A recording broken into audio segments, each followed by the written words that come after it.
everyone. Good afternoon. Thank you so much for joining us tonight for Basic Poultry Management. My name is Kayela Statham, and I am the 4-H and Adult Agriculture Extension Educator with Cornell Cooperative Extension in Rensselaer County. So with my position, I get to do a lot with our 4-Hers in our county. I offer in-school programs. All of my youth programs are animal science and agriculture related. And then on the other side of things, I work with farmers in our county, as well as do a lot of consumer-based education. So with that being said, I'm just going to dive into a little bit about CCE and house rules, and then I will pass it on to Claudette for the evening. So in case any of you guys are new to CCE and our programs, Cornell Cooperative Extension of Rensselaer County is a local branch of Cornell Extension, which Cornell University is our land grant university. Our office is located in downtown Troy on 61 State Street. At this time, our office is closed to the public. So if you were needing to drop off a soil sample or anything, I would recommend giving our office a call beforehand.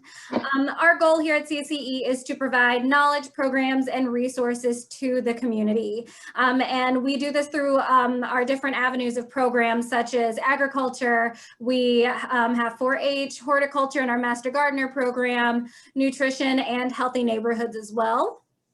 If you are not from Rensselaer County or do not reside in this county, there are extension offices located in every county. And if you need help finding those, don't hesitate to reach out to us. We can help you get their contact information.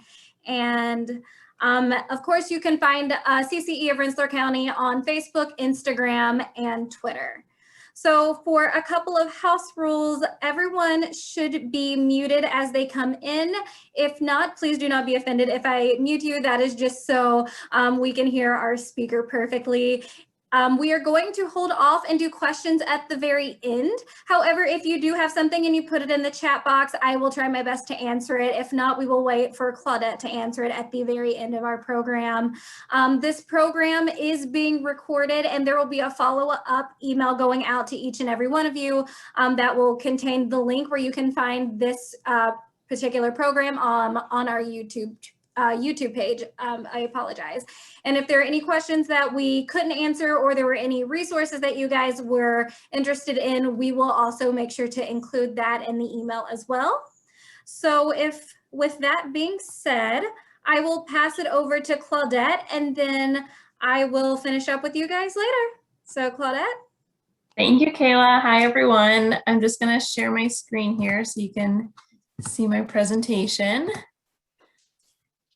Okay, is that good? Can everyone see it? Perfect. All right. So I'm so glad that you all are here to learn a little bit more about backyard poultry. Just a little bit about myself. I was a member of Rensselaer County 4-H from the time I was at Cloverbud all the way up through graduating high school. So, and poultry was one of the main projects that I did for the majority of that time.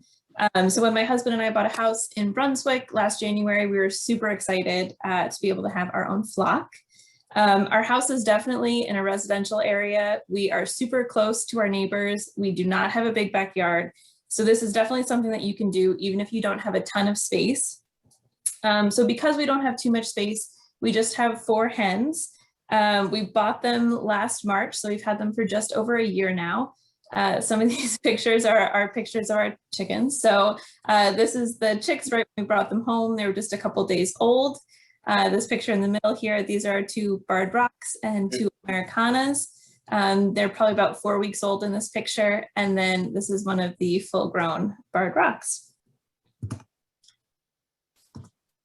So just a little bit about what we're going to talk about today. I'm just going to touch on municipal codes, what you need to know about that.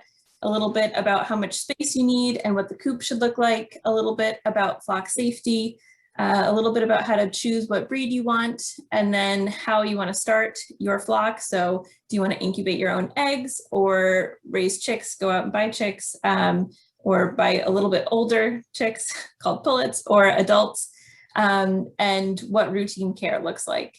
So this is actually a picture of our coop. This coop on the inside is something that we just bought online. It was a kit, we put it together, it was very simple. We did build the enclosure or the run ourselves. We just found a plan online. There's tons of information online that you can definitely find and build. We are certainly not skilled builders at all, and we don't have a ton of tools. So it's definitely something that you can do yourself. And this has worked really well for us. It lasted through the winter. We were a little nervous about it, but it did okay. So it's definitely something that you can do yourselves. So just a little bit about municipal codes. You may already know if chickens are allowed in your area, but it's a good idea to check on the code anyway, because there are tons of rules in there that'll kind of guide you on what you can do. So it might tell you how many birds are allowed, if both hens and roosters are acceptable, if there are rules on how much land you have to have, if there are rules on where the coop can be built or the coop size, or if you need a permit to build the coop. So that kind of information is really helpful. Most of the time you can find the code online. We just searched Brunswick, Town of Brunswick chicken ordinance, and we were able to find it. But if you can't find it online, you could always call a member of your local planning board or county clerk or animal control, and they should be able to point you in the right direction. After we read through the code, we did call somebody from the local planning board anyway, and just kind of passed by kind of what we were going to do and just asked if it was acceptable, and they were really helpful. So it's not a bad idea to do that either if you have any questions. So a little bit on the space required. It does kind of depend on the size of your birds and what your situation is, but generally you'll need 3 to 5 square feet of coop space per bird inside the coop, and then 10 square feet of run space per bird if you have them in like a run or an enclosure like we do. Other things for the coop, you'll want 1 nesting box for every 4 chickens. You'll want to have a roost in there for the chickens. You'll want to make sure you have good ventilation. You want to think about the fact that you're going to be cleaning it a lot, so you want it to be easy to clean. And then you'll need to decide if you want food and water inside the coop or outside of the coop. So I'm just going to talk you through these pictures here. This is actually a picture of the inside of what our coop looks like. So you can see there are 4 birds there who fit pretty comfortably up on the roost. The roost is where they will be sleeping. So you want to make sure that you have a roost in there for the chickens. If they were just out in the wild or totally free range chickens, they would fly up into the trees at night to sleep.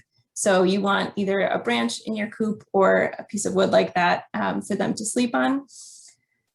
You can see that there are 3 nesting boxes here. They only lay in this nesting box. I've seen 1 egg 1 time in this nesting box. So that 1 nesting box for every 4 chickens rule is probably pretty safe. You can't really tell too well in this picture, but there is ventilation up here at the top. That's really important. Obviously, this is a pretty full coop with 4 full-grown birds in it.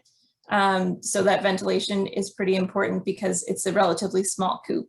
So when the chickens are up sleeping on the roost, they are continuing to poop. So you want to make sure that the area under the roost is easy to clean. It's also important to know that the chicken droppings have a lot of ammonia in them, and you really want to make sure there's not a buildup of ammonia in your coop. So having that ventilation is really important, as well as cleaning out your coop often. This coop is really nice to clean. It's super easy. The bottom is just trays that slide out that you can clean off, which is really nice. And you'll notice that we don't have food or water inside the coop. There's really no space for it. So that just means that we need to make sure that our chickens get let out right away in the morning. So right at dawn, our chickens get let out so they have access to their food and water. So once the chickens go into the coop at night and go up to roost, they don't necessarily need food or water inside the coop. So they're not going to like wake up and want to get a midnight snack. They have pretty poor eyesight at night, so they really wouldn't be able to do that anyway. So as long as you are letting them out first thing in the morning, you don't necessarily need to have food and water inside the coop. Plus this coop is really quite small for that. So just another example of a coop here. You can see all the chickens are up on their roost. It looks like there's kind of a platform down here that would make this area pretty easy to clean. You can see they have their food and water below that. So, and this is obviously a much larger coop. So they have a lot of space in here. They could get up, move around, get their food and water in the morning. It might not be as critical to let them out first thing in the morning. But again, this is a nice looking coop. Looks like you could walk into it and clean it, so that would be pretty easy. And then they have their nesting boxes here and a little window for ventilation. So space is really important. If you don't allow for enough space, the chickens can start fighting, they can start pecking at each other or pulling out feathers, and you really want to avoid that. So having enough space for them is really an important thing to kind of focus on. If you have a bunch of chickens right on top of each other, there could be also issues with disease or pests. So you just want to make sure you have space for the chickens that you have. Obviously, a smaller coop means cleaning more frequently. So we like religiously clean this once a week because it is so small and because it is kind of full to capacity. Whereas this coop, it might not need to be cleaned as often. So just some things to think about. Just a couple of notes on keeping chickens safe.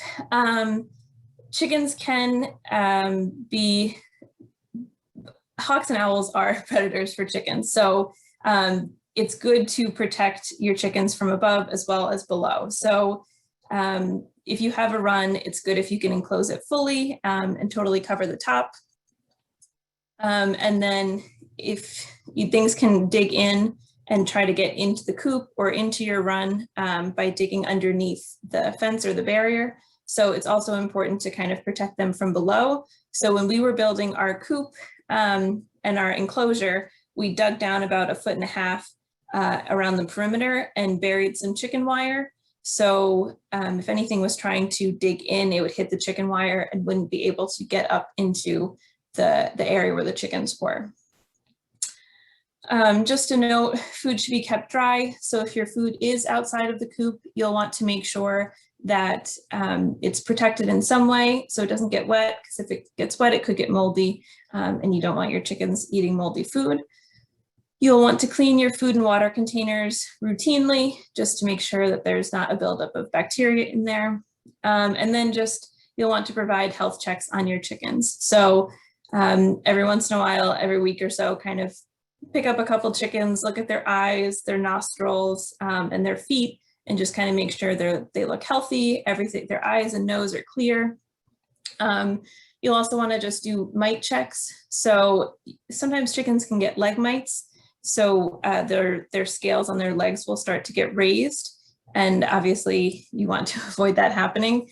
And they can also get mites on their bodies too. So you'll just want to look under their feathers, see if you see any mites running around or any eggs of mites. And it's just important to check regularly so you can catch anything quickly if you do notice that there's a problem, and hopefully it won't spread to the whole flock. So choosing your breed, there are a couple different things you can focus on when choosing what breed of chicken you want. Sometimes I think about chicken breeds like dog breeds. Like there are miniature poodles and standard poodles. There are standard size breeds of chickens and bantam size breeds of chickens. So the picture here, these are Cochins. So the white chicken is a standard size Cochin and the black and white chicken is a bantam Cochin. So they are both full grown. The standard size hens of most breeds are generally between like 5 and 7 pounds. And then the bantam size would be like 1.5 to 3 pounds or so, just as like a general rule. So if you have kids or if you have a small space, getting bantams might be better. They're a little bit easier to handle, and obviously they don't take up as much space as standard birds, and they do have smaller eggs as well. Something else you can look at is egg color. So different chickens lay different color eggs. You've probably seen in the grocery store brown and white eggs, but chickens can also lay blue eggs and green eggs and olive eggs and a whole range of colors. So you could make some determinations of what breed you want based on that. There are also chickens that were bred to be layers. So that's also something that you can look at. So if you really want egg production to be your main focus, you can look at what chickens have the best laying rates. Also, like dog breeds, different chicken breeds have different temperaments. So again, if you have kids and you want them to be able to handle the birds, or if you want them to do showmanship with the birds, you'll want to make sure that you get a bird with nice temperament. And then a really important thing in this area is that you're getting a winter hardy bird. So breeds like Rhode Island Reds, Plymouth Barred Rocks, Dominiques, Americanas, those are all birds that do really well in the winter. So there are a lot of birds that, a lot of breeds that were actually bred for this area. So they will be able to withstand the winter, and that's an important thing to note as well.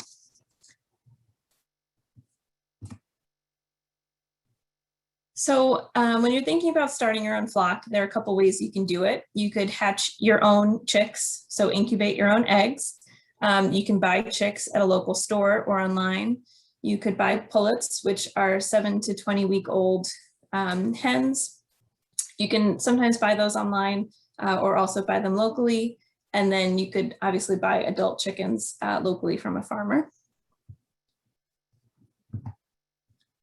So just a couple notes on hatching your own chicks, things you'll need. You'll need an incubator. You will likely need a turning rack. So a hen will turn her eggs about 50 times a day. And that's to make sure that the chick doesn't stick to the side of the egg. But obviously we can't do that. We can't provide that same level of care. You could turn the eggs fewer times a day, between like 3 and 5, and that would be okay. But that does mean opening the incubator up multiple times a day, which is not ideal. So having a turner in there does the work for you. You don't have to keep opening the incubator and letting all the heat out. And that obviously will keep the chicks in a good spot. You'll also need a thermometer and hygrometer. So just to measure the temperature and the humidity, and then you'll need to find fertilized eggs. So you can usually talk to a farmer who has chickens and they may have fertilized eggs that they would be willing to sell you. Just a couple things to consider if this is the route you're going. You don't know how many chicks you're going to end up with. Something that we talked about a lot when we were in 4-H was chicken idioms and chicken sayings. So don't count your chickens before they hatch. You really don't know how many eggs are actually going to develop fully and hatch. So it's a little bit of an unknown. You also don't know if you're going to have males or females. So if you're not allowed to have roosters in your area, or if you're only looking to, have eggs and not raise any chicks beyond that, those are things you'll need to think about.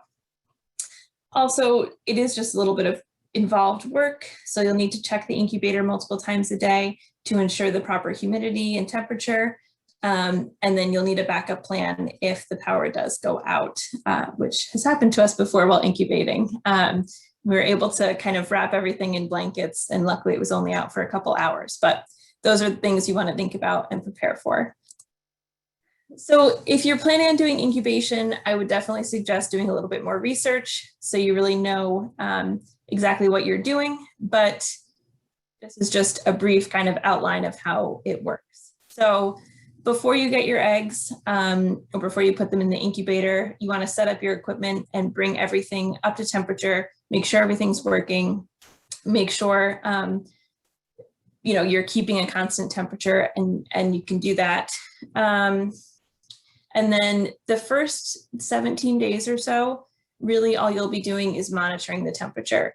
So every few days, you can also candle the eggs. So you can get special equipment to candle eggs, but you can also just take a flashlight and go into a really dark room and hold the egg over the flashlight.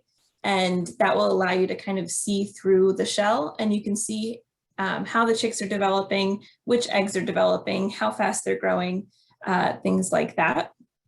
So other than that, you're just kind of monitoring the temperature and humidity during that time.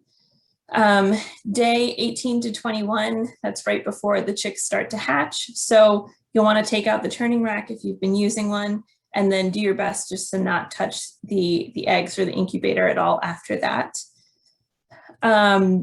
you can kind of sometimes start to hear them peeping inside the egg before they actually start to break out of the eggs, which is pretty exciting.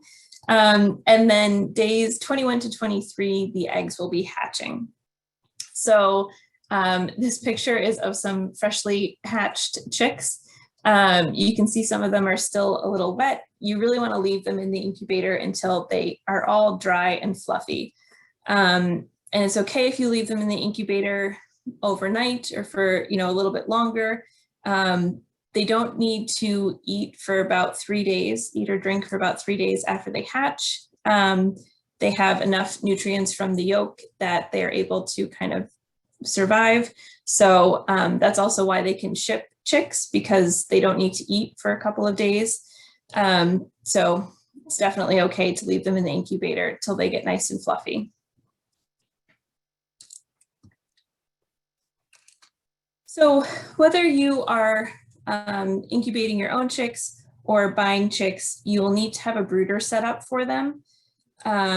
And usually in the brooder, you would have pine shavings. You'll need a heat source, a thermometer to make sure that you're keeping a constant temperature, a safe water container, food for them specific to their age. So you want like a chick starter, and some grit. So the brooder that we had, we just made it out of cardboard boxes, and that was sufficient for us. We had a heating panel in there. This brooder is a good example. They don't have to be anything too fancy, but you really need to make sure that you can maintain a constant temperature for them. And I'll talk about that more in a little bit. So some things to consider when you're buying chicks: you can buy them online or at a local store. If you're buying them at a store, you have to buy a minimum of 6 chicks. If you're buying them online, I think it's usually a little bit more, but it'll tell you how many you'll need to buy as a minimum. And that's because they actually ship them through the mail. So they need to have enough chicks to provide enough warmth for themselves as they're shipping them. So that's why their minimum is a little different. When you're buying them, you can usually buy straight run or just hens only. So the straight run would be males and females, or you could just buy just females. So if you're buying them straight run, you don't necessarily know what you're getting.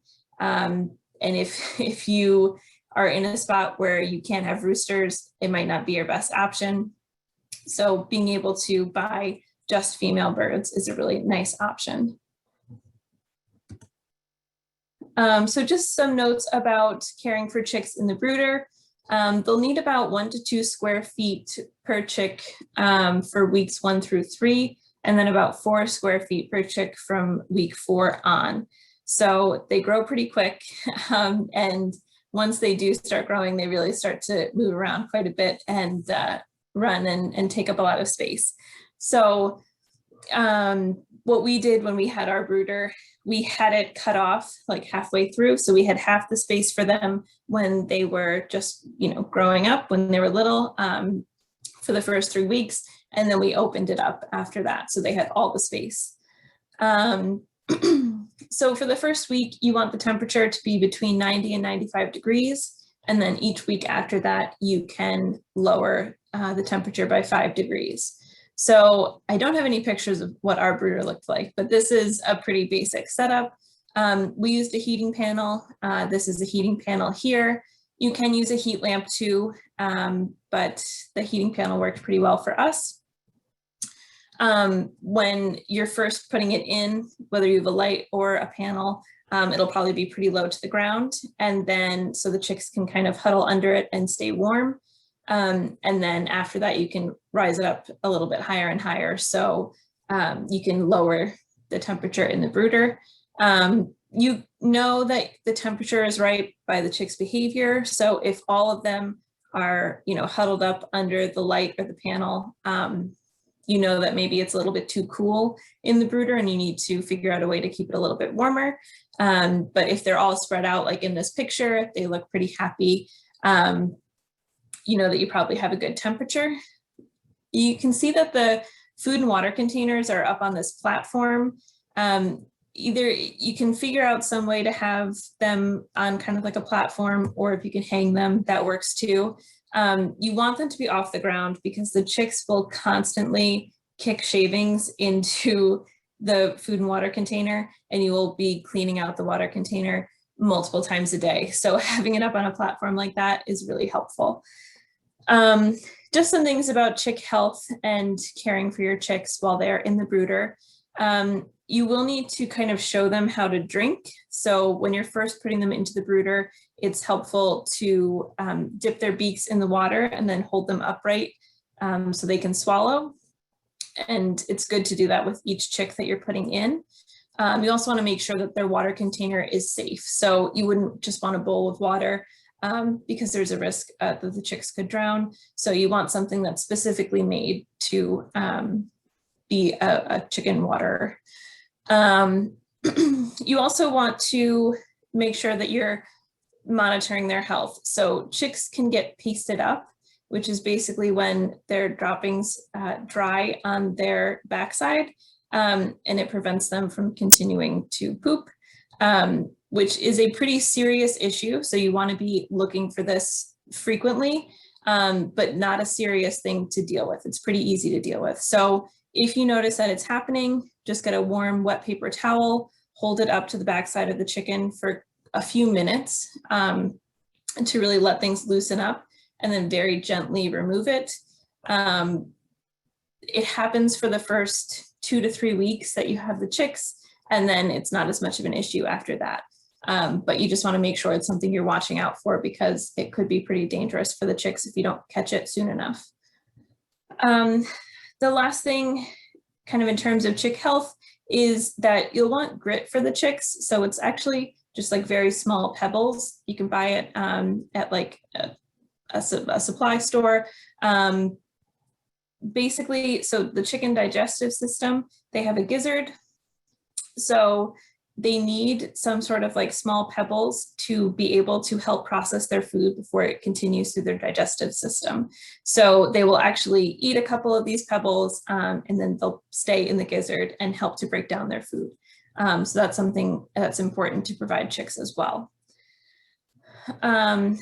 Chicks can go outside after about 3 weeks. They'll start to have most of their feathers at that point. As long as it's sunny and 70 degrees out, you could set up a little enclosure in your yard and let the chickens outside. And then by 6 to 7 weeks, the chicks should be fully feathered and ready to move out to the coop, depending on the nighttime temperature. So as long as it's in the 50s, that's a good, the nighttime temperatures in the 50s, that's a good time to be able to put them out into the coop.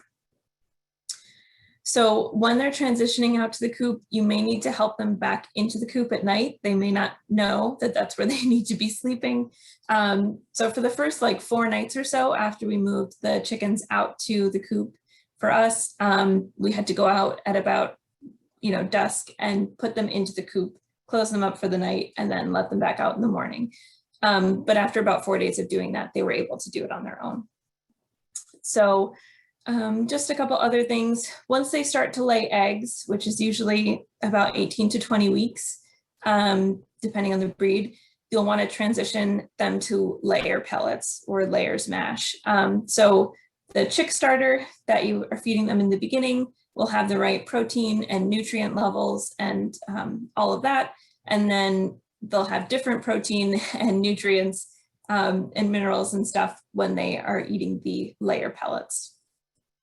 So you can also put golf balls in the nesting box to help show them where to lay. If you want them to, you really want them to be laying in the box. So the eggs will be cleaner if they're laid in the box, and there's less of a chance of them breaking. So those are important. So if you put a couple of golf balls in the nesting box, that'll kind of show them that that's where they're supposed to be laying their eggs, because they kind of think that they're eggs. So that's something that you can do if you start to see a lot of eggs outside of the nesting boxes.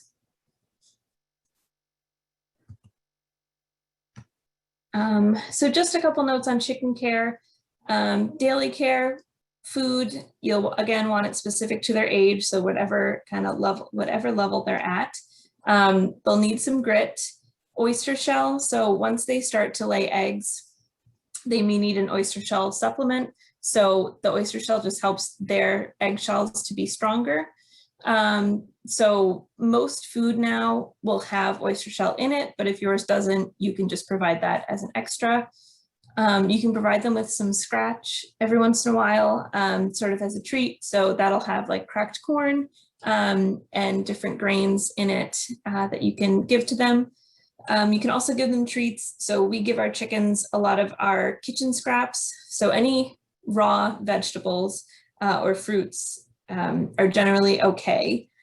So we give them things like carrot peels, strawberry tops, watermelon rinds, all things like that. Those are usually good treats for them. Obviously, they'll need access to clean water at all times, and you'll want to collect eggs daily because you want to avoid the chickens breaking the eggs. So if you're getting them out of the coop daily, it's a good idea. Weekly, clean the coop and the run, wash out water containers, kind of sanitize things. That's helpful. A couple of things that could make care easier depending on what your situation is. So we have the feeder that's pictured up at the top here. It's really handy. It holds about 20 pounds of food. The chickens have to be standing on this metal panel to open this up to have access to the food. So our food is left outside in their enclosure at all times. So in order for rodents to not get in, insects, things like that, this is a really good option. So because it's totally metal and nothing can get in if they're not, standing on this panel, and nothing else would have enough weight to move that panel. So it's really great. We just top off the food every week and we don't have to worry about them running out of food ever.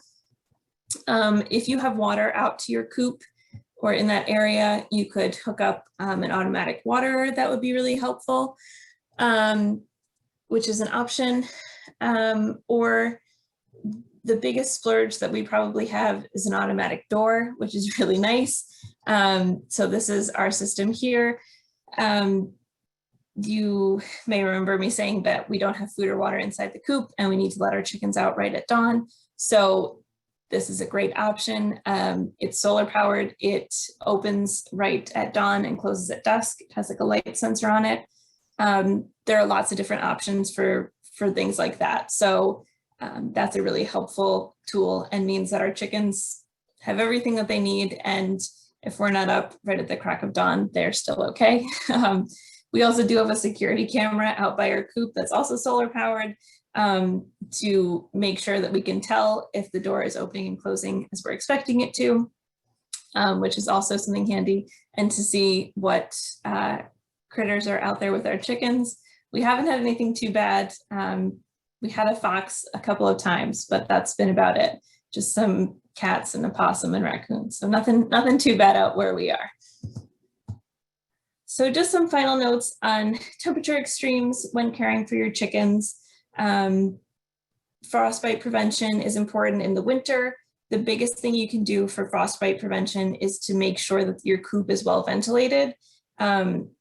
It might be a little counterintuitive to want to open your coop up more in the winter. You would think that you'd want to keep everything closed. But the moisture that is kept in the coop, if everything is closed up, is what causes frostbite. So having some good ventilation is actually really important. You can also put Vaseline on the comb on the top of their head and their wattles to prevent frostbite as well. You want to continue to clean the coop regularly. You'll want to make sure that they have clean, dry shavings, once a week or so, depending on what your coop looks like. Figuring out a way to keep the water from freezing is challenging, but that is really important. You could do a lot of things if you have electricity out at your coop. There are, things that you can plug in that would heat up the water, but if not, you can swap out water. So have 2 water containers and just keep swapping them out, bringing one inside, letting it thaw, bringing, the thawed one outside. There are lots of different ways you can do it, but you need to make sure that they have fresh water at all times. It's best not to heat the coop, even though it feels really mean. You want to make sure that your chickens are able to survive out in the elements. If your power was to go out and they're used to a heated coop, they could, they would have issues with that. So it's really best not to heat the coop. Some things you can do You can put a lot of extra bedding in there. So we put a lot of extra straw in our coop over the winter to provide for extra insulation. You do different things like that. You can also increase their fat. So kind of fatten them up before the winter, give them extra seeds like sunflower seeds, extra scratch, things like that. That could, give them a little extra fat to pad them through the winter. And you'll definitely expect fewer eggs in the winter. So chickens need about 12 hours of daylight to be able to lay an egg. And obviously we don't always get that in the winter. So they slow down and may stop for a month or so. You could put a light in the coop to kind of artificially keep that production up. But we didn't do that this year. I don't think that's something that we'll do because we're just enjoying the eggs that we can get. And that's about it for us. Summer care, obviously you want to make sure they have water, making sure they have access to enough shade. And then you can give them cold or frozen fruits or vegetables. And the chickens will probably take dust baths. So providing them somewhere to take a dust bath is also nice, but they will likely also just dig up their own area for a dust bath. So that's a picture of some chickens enjoying a dust bath there. So that is all I have. We can definitely take some questions if you would like.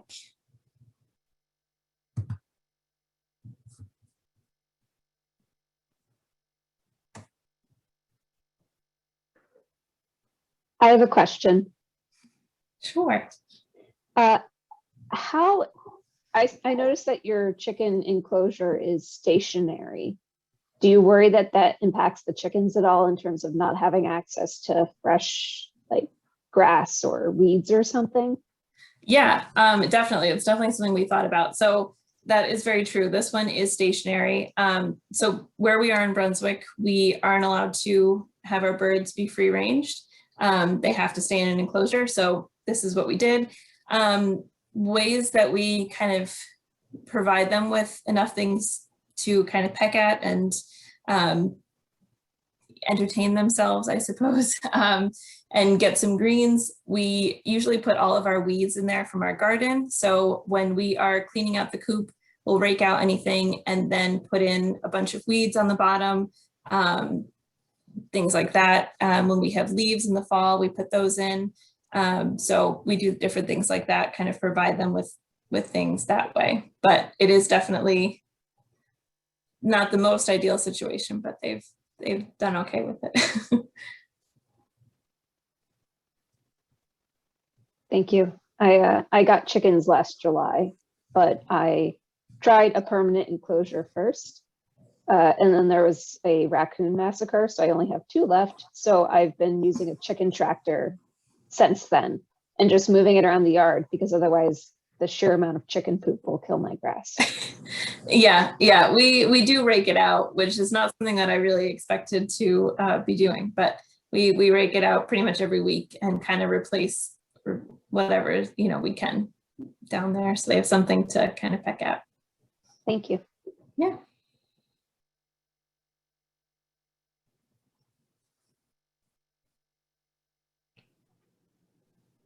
And as you guys have questions, feel free to put it in the chat or you can unmute yourself.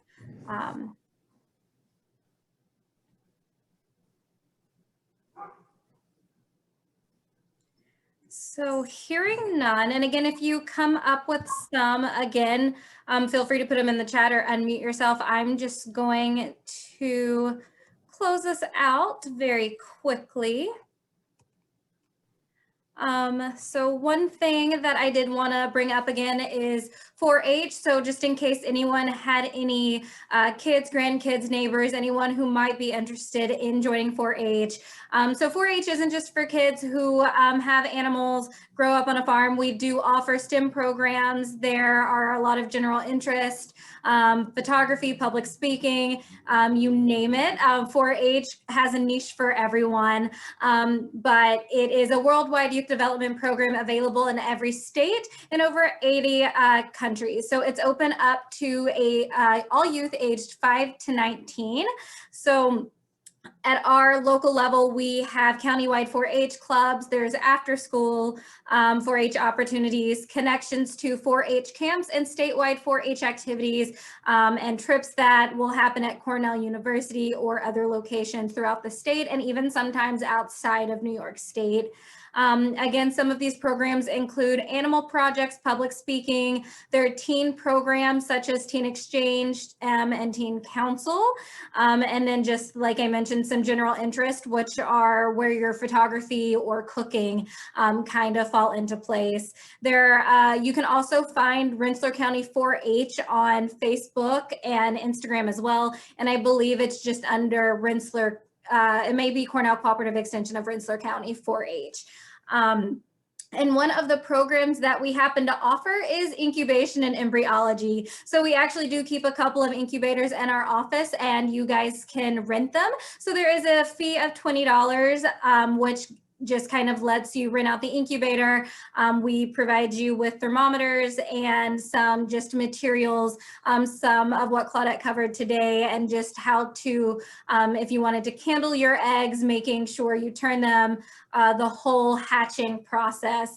And when you return the incubator and the thermometers back to us, you will get a $10 refund.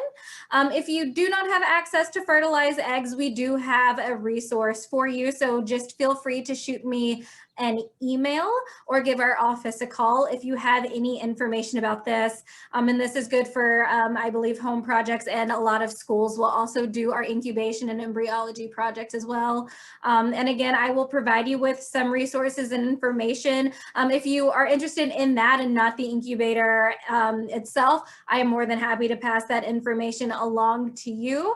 If you would like me to maybe do like a Zoom or anything, if you decide to do this at home or even for a classroom setting, I am more than happy to organize some sort of program with you. Off to the fair. So I always like to throw this out since we mentioned 4-H. One thing that always comes up is the fair. So one thing with rabbits, cavy, and poultry, we allow our clover buds, which is that 5 to 8 age range, participate in these species. When it comes to like sheep and goat, cattle and dog, you have to be out of that clover bud age, which is 8 and up, but we do allow clover buds to do these species, and it's just kind of easy and fun to get them started and allows them to see what they can do. So just a little information on that. You must be enrolled by May 15th if you want to participate in this year's fair. We do have animal lease and ownership paperwork. That's due June 15th, but actually I believe for rabbit, cavy, and poultry, there is not lease paperwork. But however, you will have to do at least 2 shifts in the rabbit, cavy, poultry barn. And then there's Pelorum testing, which is an egg transmitted disease of poultry caused by Salmonella palorum. So you do have to go through the Pelorum testing, which we usually have clinics throughout the state, and there's one usually held at the Scottsdale Fairgrounds. But the test does expire in 90 days. So in order for it to still be valid for our fair, you cannot attend a clinic before June 7th.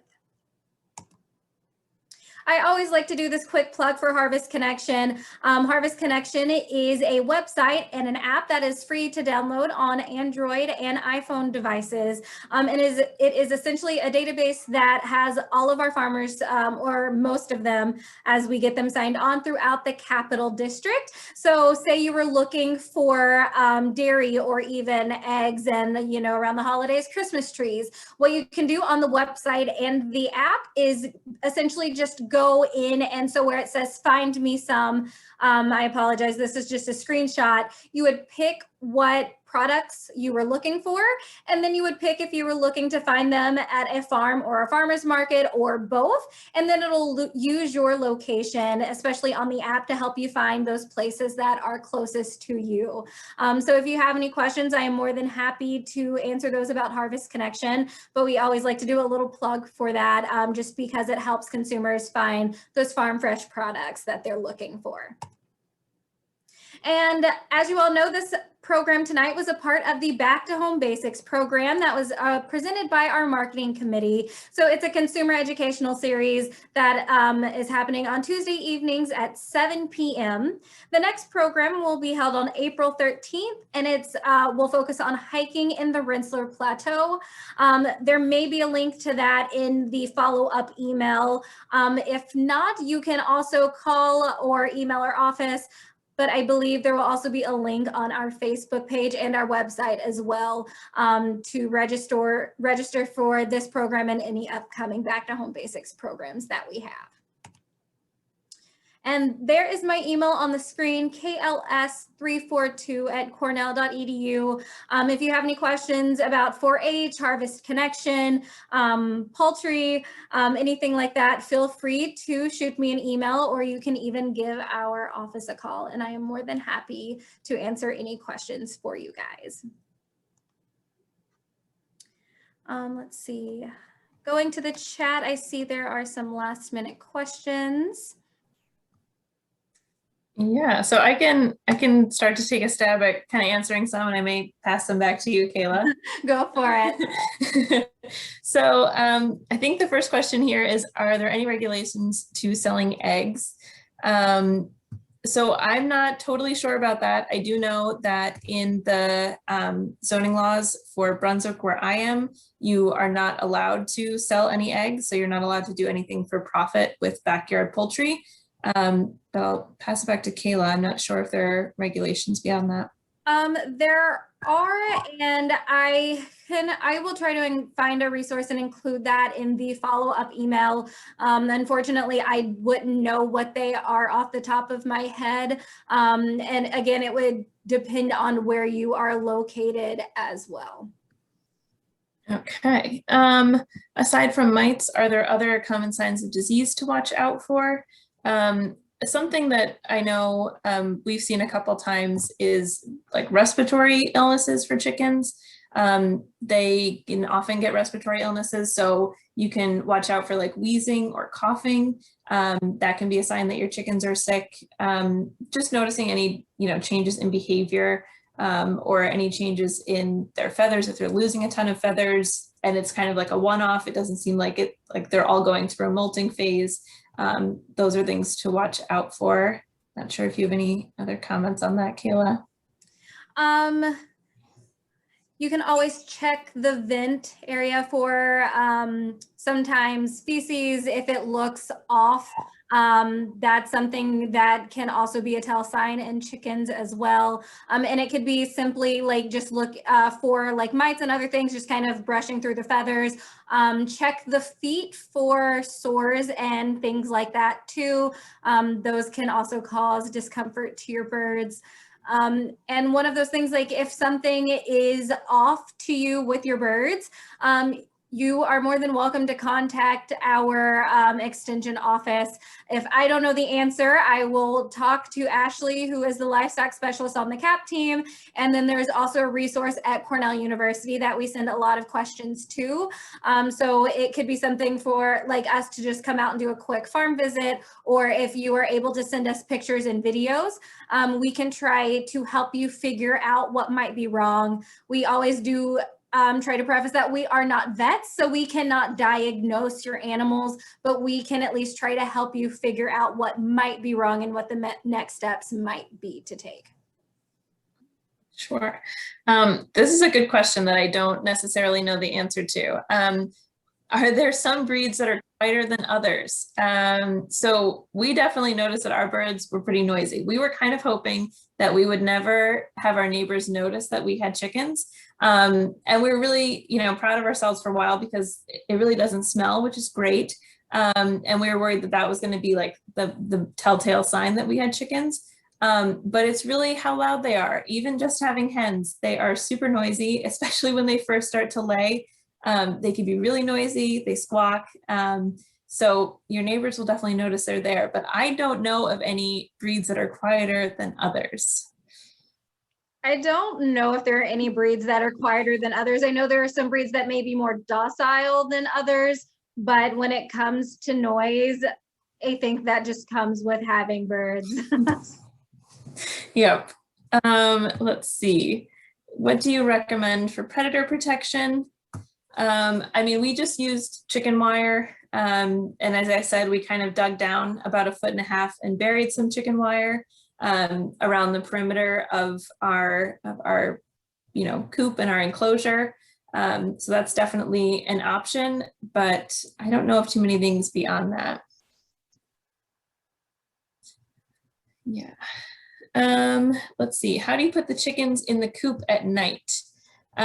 So when we first had the chickens and we first put them out in the coop, we would just go out a little bit past dusk. So I mentioned before, the chickens don't have great eyesight, especially at night.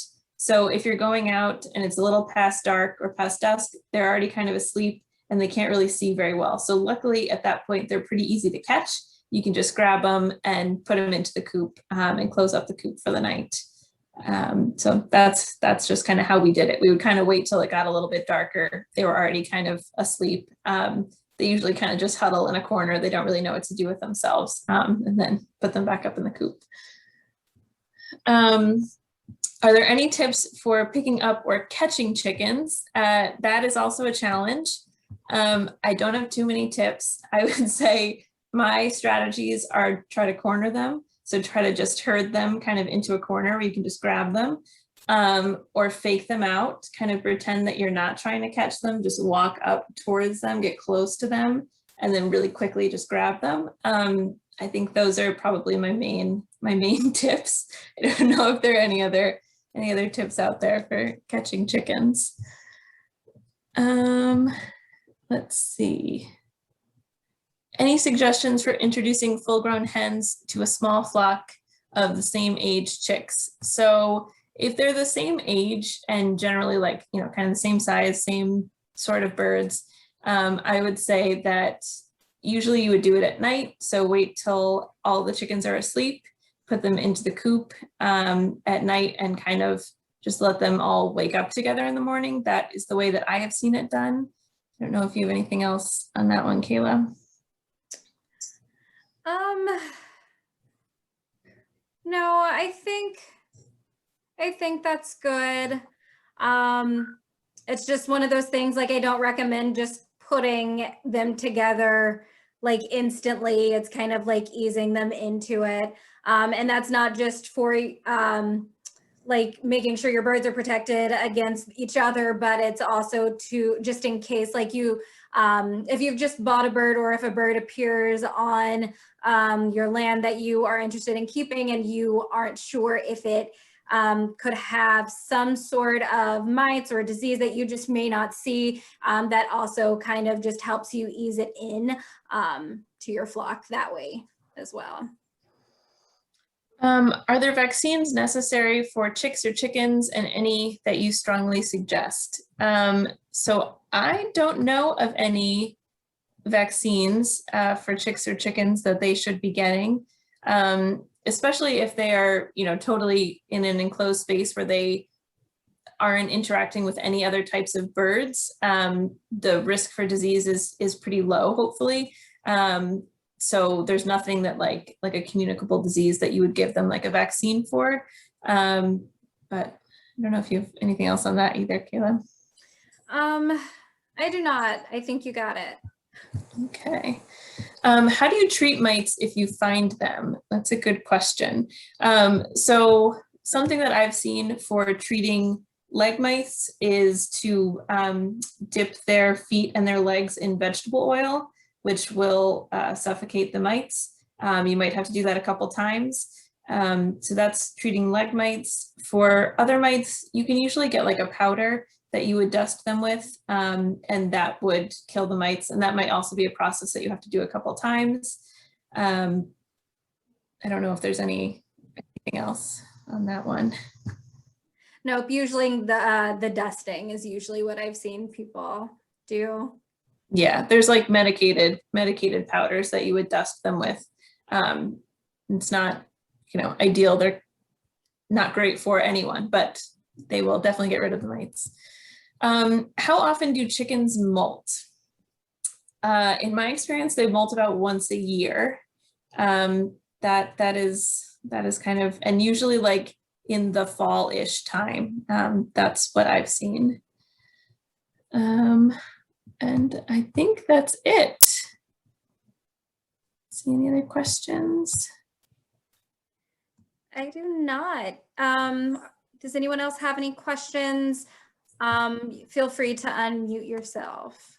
And again, if you think of anything later, you can call our office or shoot me an email. And I believe Claudette is going to pass her email along to me so I can send that in the follow-up email to you guys as well.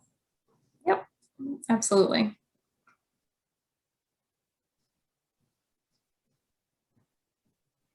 Well, thank you guys so much for joining us.